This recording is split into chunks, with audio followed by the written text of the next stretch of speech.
Jamen, velkommen til Lindab, og mit navn er Tine Uldal. Jeg er ansvarlig for kvalitet og miljø i Lindab, og har haft fornøjelsen af at skulle have en bæredygtighedskoordinator i praktik her gennem en periode, gennem Job 7. Lindab er en større dansk virksomhed med hovedsæde i Sverige. Vi er børsnoteret i Sverige, men har ca. 500 medarbejdere i Danmark. Og vi er lige nu i Haderslev, som er vores hovedkvarter. Det er her, vi blandt andet producerer ventilationsrør, men vi har også afdelinger 7 forskellige andre steder i Danmark.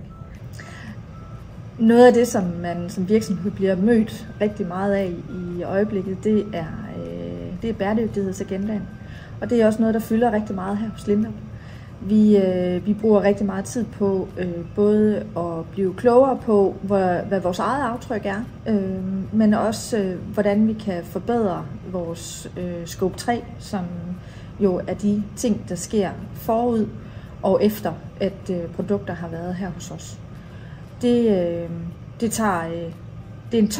en tung proces, og det er mange nye ting, der skal involveres. Og derfor så for at få noget sparring og også være med til at bidrage til, at der er flere i samfundet, der lærer og forstår bæredygtighed og de aspekter, der er med der. Der var vi egentlig rigtig glade for, at Job 7 kontaktede os, da de havde den her bæredygtighedskoordinator praktik, som de tilbød.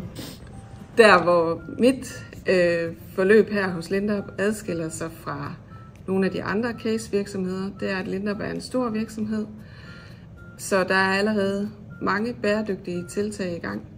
Og der er en afdeling og Tine, som allerede arbejder med området. Så jeg er mere kommet ind og kan supportere og assistere der, hvor jeg nu kan. Så har jeg helt klart skulle bruge noget mere tid på at sætte mig ind i virksomheden. Den er stor, det er en del af en større koncern, så den er mere kompleks og tager lidt længere tid at komme godt ind i på alle områder. Bæredygtighed er noget, som vi rigtig gerne vil have forankret hele vejen rundt, og der ser jeg absolut en styrke i at have en bæredygtighedskoordinator i en virksomhed som vores, netop for at have mere fokus på det, men også at der er flere tunger, der taler, så vi netop kan komme ud alle steder i virksomheden og forankre det, der skal til for at skabe en bedre verden.